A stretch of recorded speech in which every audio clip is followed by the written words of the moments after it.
Bismillahirrahmanirrahim. Assalamualaikum warahmatullahi wabarakatuh. Perkenalkan, nama saya Lisnawati, Escape Nurse MKEP. Saya adalah pengajar di Prodi S1 Keperawatan Universitas Mandala Waluya. Adapun spesialisasi keilmuan saya berada di Departemen Keperawatan Komunitas. Hari ini saya akan menyampaikan pembelajaran saya dengan menggunakan metode DIA, yaitu Delivery, Interaction, and Assessment. Hari ini saya akan menjelaskan tentang mata kuliah yang saya ampu dengan bobot SKS yaitu 4 SKS dengan mata kuliah Keperawatan Komunitas 2, di mana mata kuliah ini akan diampu oleh mahasiswa pada semester genap. Adapun capaian pembelajaran pada mata kuliah ini terdiri dari sikap, pengetahuan, keterampilan umum, dan keterampilan khusus, yaitu mampu menunjukkan sikap bertanggung jawab dan bertanggung gugat, menghormati hak privasi dan martabat klien dalam menjalankan pekerjaannya di bidang keahlian secara mandiri berdasarkan praktek keperawatan profesional dengan prinsip etis dan peka budaya sesuai dengan hukum, peraturan, dan perundang-undangan. Yang kedua, menguasai konsep teoritis, prinsip, dan teknik komunikasi terapeutik yang berlandaskan nilai-nilai kemanusiaan humanis dalam pemberian asuhan keperawatan.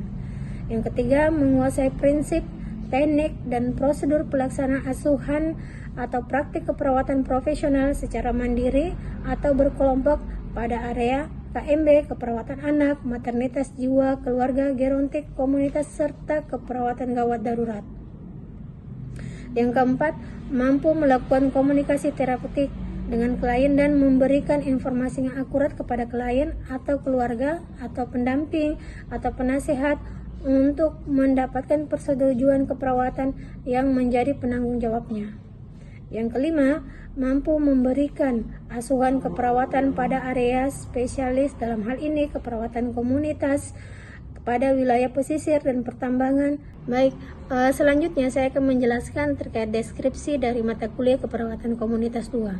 Jadi fokus mata kuliah ini membahas tentang keperawatan komunitas dan pembahasan terkait isu dan kecenderungan masalah kesehatan komunitas dalam konteks pelayanan kesehatan utama dengan penekanan kepada peningkatan kesehatan, pencegahan penyakit, dan pemeliharaan kesehatan pada area-area khusus dalam keperawatan komunitas, meliputi keperawatan sekolah, keperawatan kesehatan kerja, keperawatan di rumah, penjaminan mutu pelayanan komunitas, dan isu atau kecenderungan dalam perawatan komunitas dan penekanan pada peningkatan kesehatan dan pencegahan penyakit serta pemeliharaan kesehatan. Bagi selanjutnya saya akan menjelaskan terkait materi yang akan diberikan pada perkuliahan Keperawatan Komunitas 2. Pada pertemuan pertama, kita akan mempelajari tentang konsep promosi kesehatan dan program dalam promosi kesehatan itu sendiri. Sementara pada pertemuan kedua kita akan mempelajari tentang konsep perawatan di rumah dan program yang akan dilaksanakan pada perawatan di rumah. Dan pada materi ketiga kita akan melakukan asuhan keperawatan komunitas pada agregat kesehatan sekolah. Dan materi yang keempat kita akan mempelajari tentang asuhan keperawatan pada agregat komunitas, dalam hal ini kesehatan anak dan remaja, yang meliputi pengkajian, diagnosa, penetapan intervensi, implementasi, hingga evaluasi. Kemudian pada pertemuan kelima kita akan mempelajari tentang asuhan keperawatan komunitas pada agregat kesehatan pria dan wanita. Kemudian pada pertemuan keenam kita akan mempelajari tentang asuhan keperawatan pada agregat kesehatan lansia. Dan pertemuan selanjutnya, pertemuan ketujuh, kita akan mempelajari tentang asuhan keperawatan pada populasi rentan, yaitu pada populasi dengan penyakit mental, kecacatan, dan populasi terlantar. Pada pertemuan ke-8, kita akan mempelajari tentang asuhan keperawatan komunitas dengan masalah kesehatan pada populasi dengan penyakit infeksi. Dan pada pertemuan ke-9, kita akan mempelajari tentang asuhan keperawatan komunitas pada populasi dengan penyakit kronik. Dan pada pertemuan terakhir, kita akan mempelajari tentang terapi komplementer dalam komunitas yang meliputi definisi terapi komplementer, jenis-jenis terapi komplementer, fokus terapi komplementer, peran perawat dalam pemberian terapi komplementer, serta teknik dalam pemberian terapi komplementer itu sendiri. Pada pertemuan pertama, pembahasan yang akan dilakukan yaitu pembahasan terkait konsep promosi kesehatan serta program promosi kesehatan itu sendiri, di mana adapun subcapaian mata kuliah pada materi ini yaitu mahasiswa mampu menyusun rencana asuhan keperawatan komunitas yang berfokus kepada upaya promosi kesehatan. Kemudian yang selanjutnya, pertemuan kedua, kita akan membahas tentang konsep perawatan di rumah atau konsep keperawatan di rumah atau yang lebih dikenal dengan home care, di mana adapun subcapaian pada materi ini yaitu diharapkan mahasiswa mampu memberikan asuhan keperawatan di rumah. Kemudian pada pertemuan ketiga, kita akan membahas tentang keperawatan pada agregat dalam komunitas, di mana di sini akan berfokus kepada kesehatan sekolah yang meliputi konsep kesehatan sekolah, asuhan keperawatan di sekolah, dan program usaha kesehatan sekolah. Adapun subcapaian mata kuliah pada materi ini, mahasiswa diharapkan mampu memberikan asuhan keperawatan pada agregat dalam komunitas kesehatan sekolah. Dan pada pertemuan keempat, kita akan membahas asuhan keperawatan komunitas pada agregat kesehatan anak dan remaja yang meliputi pengkajian, penetapan diagnosa, penetapan intervensi, implementasi hingga evaluasi. Adapun subcapaian yang diharapkan tercapai dalam materi ini yaitu mahasiswa mampu memberikan asuhan keperawatan pada agregat kesehatan anak dan remaja. Dan pada pertemuan ke-6 dan ke-7, kita akan mempelajari tentang asuhan keperawatan agregat dalam komunitas, di mana agregat ini adalah agregat kesehatan lansia. Adapun target capaian pembelajarannya yakni mahasiswa mampu memberikan asuhan keperawatan komunitas pada agregat lansia. Kemudian selanjutnya pada pertemuan ke-8, mahasiswa akan melaksanakan ujian tengah semester. Dan selanjutnya pada pertemuan ke-9 kita akan melakukan atau membahas materi tentang asuhan keperawatan komunitas pada agregat. Pada pertemuan ke-8 mahasiswa akan melaksanakan ujian tengah semester. Kemudian pada pertemuan ke-9 mahasiswa akan mempelajari tentang asuhan keperawatan pada agregat kesehatan pria dan wanita. Sedangkan pada pertemuan ke-10 dan ke-11 kita akan mempelajari tentang asuhan keperawatan komunitas pada populasi rentan. Adapun capaian pada materi ini meliputi mahasiswa mampu melakukan asuhan keperawatan pada agregat di dalam komunitas pada populasi rentan, penyakit mental, kecacatan, serta populasi terlantar. Dan pada pertemuan ke-12 kita akan membahas asuhan keperawatan komunitas pada populasi dengan penyakit infeksi. Adapun subcapaian mata kuliah pada materi ini yaitu diharapkan mahasiswa mampu memberikan asuhan keperawatan komunitas pada agregat dengan populasi penyakit infeksi. Sedangkan pada pertemuan ke-13 kita akan membahas tentang asuhan keperawatan komunitas pada populasi penyakit kronik dengan subcapaian mata kuliah yang diharapkan yaitu mahasiswa mampu memberikan asuhan keperawatan pada agregat dalam komunitas, terutama masalah kesehatan populasi dengan penyakit kronik. Dan pada pertemuan ke-14 dan ke-15, di sini kita akan mempelajari tentang terapi komplementer dalam keperawatan komunitas yang meliputi definisi terapi komplementer, jenis-jenis terapi komplementer, fokus terapi komplementer, peran perawat dalam terapi komplementer, serta teknik dalam pemberian terapi komplementer. Adapun capaian mata kuliah pada materi ini yang diharapkan yaitu mahasiswa mampu memberikan asuhan keperawatan dengan mengembangkan terapi komplementer. Selanjutnya pada pertemuan ke-16 mahasiswa akan melaksanakan ujian akhir semester. Itulah gambaran pembelajaran perkuliahan keperawatan komunitas 2 selama 1 semester. Adapun rujukan pembelajaran sebagai bentuk strategi delivery proses penyampaian materi ke mahasiswa dengan menggunakan beberapa strategi, yaitu textbook diantaranya. Kemudian kami menggunakan Nanda Niknok dalam penetapan diagnosa. Kemudian kita menggunakan media online yang digunakan untuk mencari topik yang menarik dan dijadikan bahan diskusi terkait materi perkuliahan yang diberikan. Selanjutnya dalam perkuliahan saya juga menggunakan e-learning sebagai salah satu media dalam proses pembelajaran sehingga mahasiswa mampu dan mudah untuk melakukan proses pembelajaran dengan menggunakan media online yang disediakan oleh Universitas Mandala Waluya Kendari. Sehingga proses pembelajaran ini pun sebagai wujud tindak lanjut pertemuan yang memuat bahan pembelajaran, video pembelajaran, forum diskusi, absensi, dan tugas mandiri atau kuis di setiap pertemuan perkuliahan yang kesemuanya akan diupload, yang akan dikirim melalui e-learning Mandala Universitas Mandala Waluya.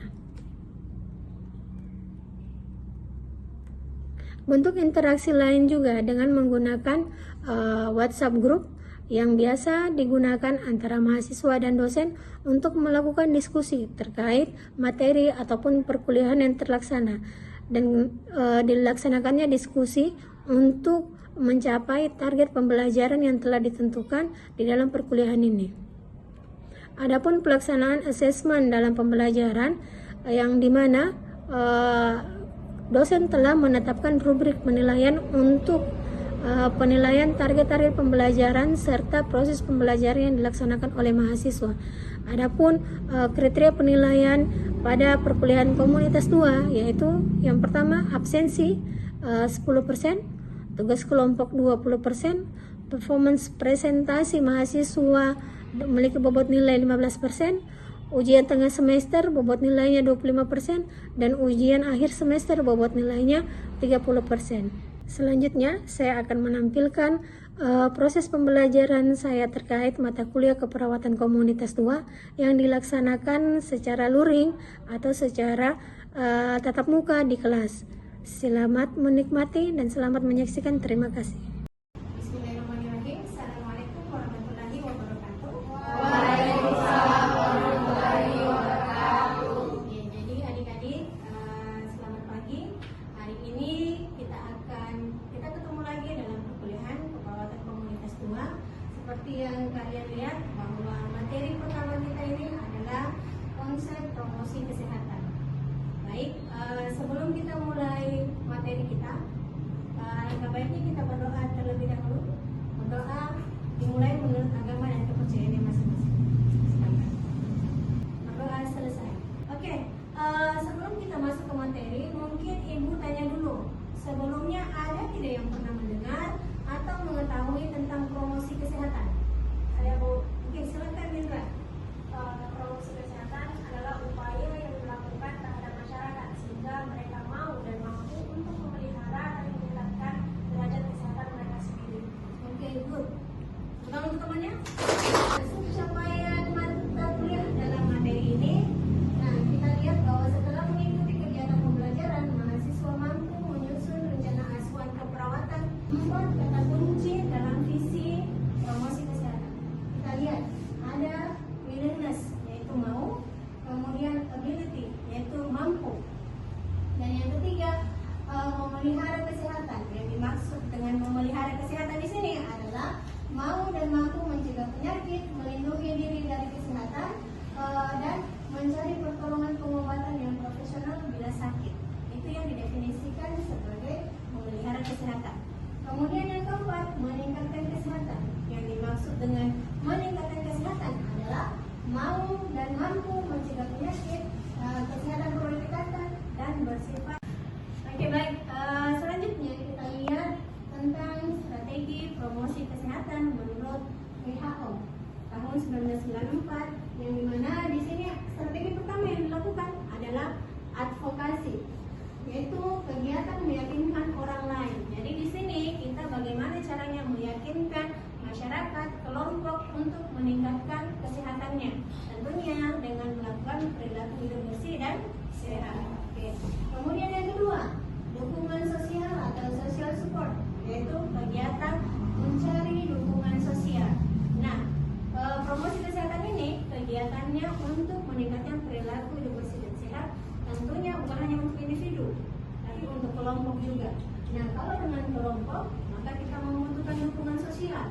Tidak hanya kita sendiri, tapi partisipasi masyarakat lain, kemudian anggota masyarakat, pemerintah setempat, pejabat setempat, itu sangat membantu dalam upaya promosi kesehatan supaya berkelanjutan, tidak stagnan pada saat kita memberi pengetahuan.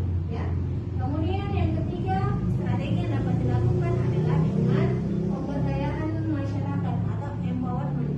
Apa ini pemberdayaan masyarakat? Yaitu kita membina atau mengembangkan kelompok masyarakat yang basicnya itu bukan orang kesehatan, ya, warga setempat yang diberi ilmu, yang diberi pengetahuan, sehingga menjadi perpanjangan tangan kita sebagai perawat dalam melakukan intervensi ataupun screening kesehatan di komunitas. Ya.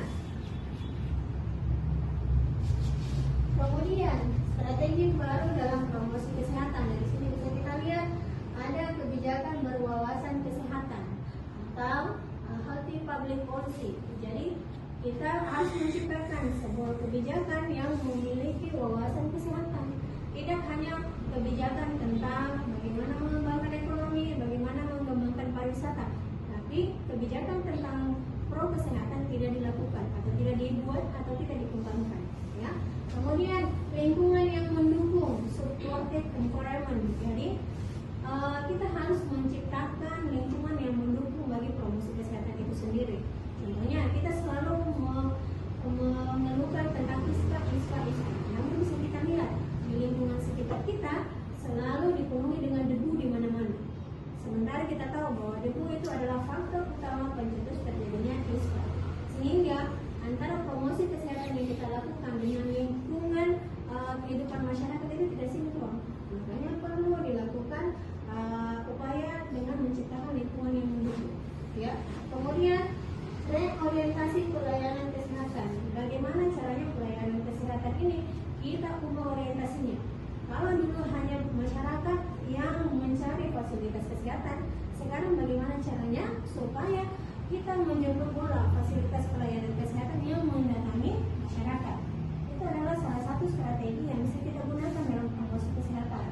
Kemudian selanjutnya adalah keterampilan individu. Nah, ini bagi mahasiswa yang nantinya akan menjadi pelayan kesehatan, pertama kalian sebagai perawat, bekalilah keterampilan individu kalian sehingga mampu dan mumpuni untuk melakukan promosi kesehatan. Karena kalau kalian yang tidak mumpuni, maka tentunya strategi promosi kesehatan ini tidak akan berjalan. Karena pengetahuan apa yang akan kalian berikan jika kalian sendiri pengetahuannya kurang, ya. Kemudian yang terakhir ada gerakan masyarakat. Ini bagaimana kita bisa memicu gerakan masyarakat. Kalau sekarang kan sudah mulai banyak ya, kita lihat di masyarakat sudah banyak masyarakat yang sadar akan olahraga.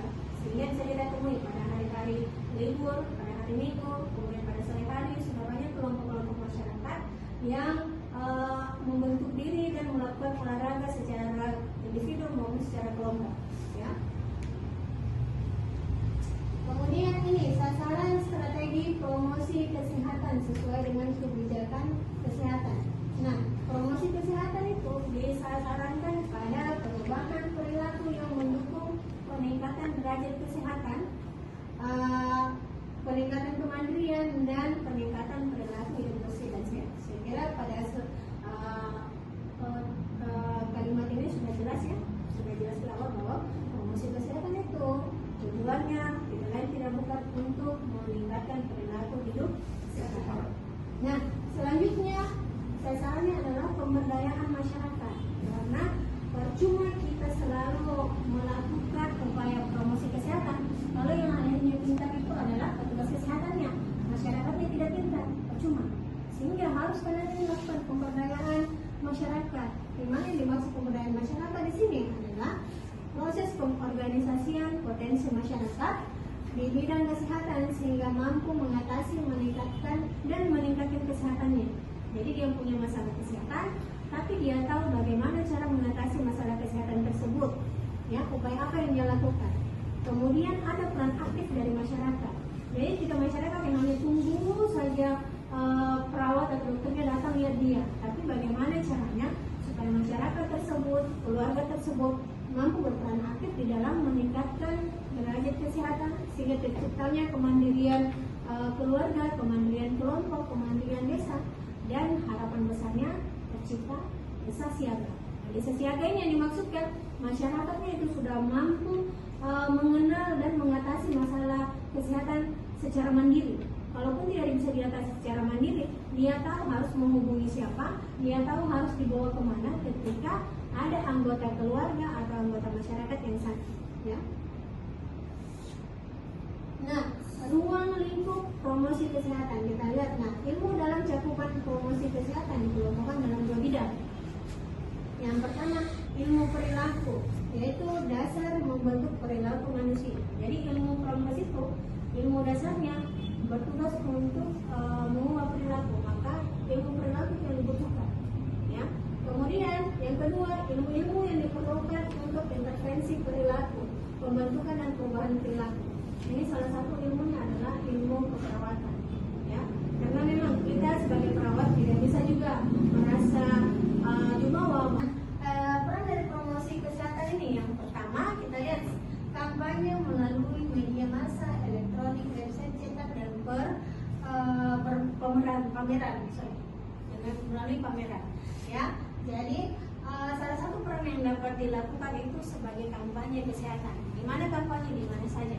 Termasuk sekarang lebih sering orang menggunakan media sosial, jadi kita harus lebih sering melakukan upaya promosi kesehatan melalui media sosial juga. Kemudian pemantapan jejaring kemitraan. Jadi bagaimana caranya kita bisa menjalin kemitraan dengan berbagai sektor, bukan hanya sesama perawat, dokter, tapi bagaimana kita menjalin peran dengan lurah setempat, desa, masyarakat, ibu PKK, LSM, sehingga promosi kesehatan yang kita lakukan di awal itu bisa terlaksana secara kontinu atau terjadi perubahan perilaku kesehatan menuju perilaku yang aktual bagi peningkatan derajat kesehatan masyarakat. Kemudian yang terakhir adalah mengembangkan PHBS di semua tatanan. Jadi tidak hanya PHBS itu dilaksanakan pada tatanan yang ekonomi menengah ke atas saja, ya, atau pada tatanan pemerintah saja, atau pada tatanan swasta saja, tapi ke semua tatanan. Bahkan masyarakat ekonomi menengah ke bawah pun sudah mengetahui bagaimana caranya melakukan upaya PHBS, sehingga apa? Tujuan pemerintah untuk meningkatkan derajat kesehatan itu bisa terlaksana dan menurunkan angka kesakitan, ya. Oke, baik, saya kira itu saja untuk materi hari ini. Mungkin saya sebelum masuk ke menutup materi kita, mungkin saya mau evaluasi dulu terkait materi yang saya berikan tadi, ya. Tadi sudah disimak baik-baik kan materi yang saya berikan? Sudah. Oke. Nah, bisa tidak sebutkan, ya. Tadi kan Ibu sudah menjelaskan terkait 4 aspek sasaran pelayanan dalam promosi kesehatan, ya. Ada yang bisa jawab 4 sasaran itu apa saja? Oke, silakan. Yang pertama itu promosi kesehatan pada tingkat promotif. Ini sasarannya tuh kepada kelompok yang sehat, dan yang kedua itu pada tingkat preventif, sasarannya pada kelompok yang berisiko tinggi, contoh seperti ibu hamil, perokok. Oke, good. Ada lagi yang selanjutnya? Oke, silakan Bu. Rina. Yang promosi kesehatan pada tingkat yang ketiga itu tingkat kuratif, sesama-samanya itu pada penderita penyakit kronis seperti DM atau TB. Dan promosi kesehatan pada tingkat yang keempat itu tingkat rehabilitatif, sasaran utamanya itu pada pasien yang baru sembuh dari penyakit. Oke, good. Aplaus dulu untuk teman-teman. Oke, bagus sekali ya. Jadi memang itu yang harus diingat bahwa 4 tatanan dalam promosi kesehatan itu ada 4: promotif, preventif, rehabilitatif, dan kuratif. Bagus sekali untuk pertemuan hari ini. Oke, mungkin selanjutnya ada yang mau ditanyakan terkait materi hari ini? Oke, silakan. Mau tanya? Disebutkan Bu mengenai strategi promosi kesehatan itu Bu, strategi apa saja yang paling efektif dalam promosi kesehatan dalam perilaku sehat di dalam individu dalam lingkungan masyarakat yang dimana pengetahuannya itu masih rendah. Strategi. Oke, jadi yang strategi di yang 3 tadi ya, yang advokasi, dukungan sosial, dan pemberdayaan masyarakat. Mana yang paling bagus? Jawabannya semua bagus, karena semua itu ada tingkatannya. Karena misal kita tidak boleh langsung pemberdayaan kalau kita tidak ada kemitraan. Karena lagi-lagi kita dengan masyarakat itu hubungannya harus saling percaya. Karena hubungan saling percaya ini, maka di dalam masyarakat itu kita tidak bisa individu antara individu A dengan individu B. Tapi ketika kita mau langsung pemberdayaan, tidak bisa. Kita harus kemitraan terlebih dahulu. Kita bagaimana caranya bekerja sama dengan aparatur setempat, dengan lurah atau kepala desa setempat. Kemudian bagaimana kita membina hubungan saling percaya dengan masyarakat untuk melakukan pemberdayaan. Dan kemudian kita tidak bisa juga mengabaikan advokasi, karena advokasi ini bagian dari kegiatan promosi kesehatan itu sendiri. Karena kita memberikan saran melalui edukasi, melalui penyuluhan yang kita lakukan, di mana fungsinya untuk meningkatkan pengetahuan. Ya, jadi kalau ditanya strategi mana yang paling bagus, semua harus dilakukan. Karena yang namanya strategi ini bukan pilihan, tapi dia step by step. Jadi semua harus dilaksanakan. Ya, ada lagi yang mau ditanya? Sudah tidak ada, sudah jelas. Oke, baik. Mungkin saya rasa untuk pertemuan hari ini sudah cukup. Mungkin minggu depan nanti kita akan ketemu lagi untuk pertemuan kedua, materi kedua. Saya berterima kasih karena hari ini sudah dilaksanakan perkuliahan dan semua sudah hadir dan antusias mahasiswa begitu luar biasa. Ya, baik, sebelum kita akhiri kelas hari ini, mungkin kita berdoa. Ya, silakan berdoa menurut agama dan keyakinan masing-masing. Doa dimulai. Selesai. Oke, Ibu lupa. Jadi sebelum kita akhiri kelas, dicatat untuk minggu depan silakan dibuat makalah terkait, bukan makalah, buat media promosi kesehatan yang akan kalian lakukan di kelas minggu depan, ya. Jadi buat medianya terserah, nanti pilih kasusnya masalah kesehatan apa.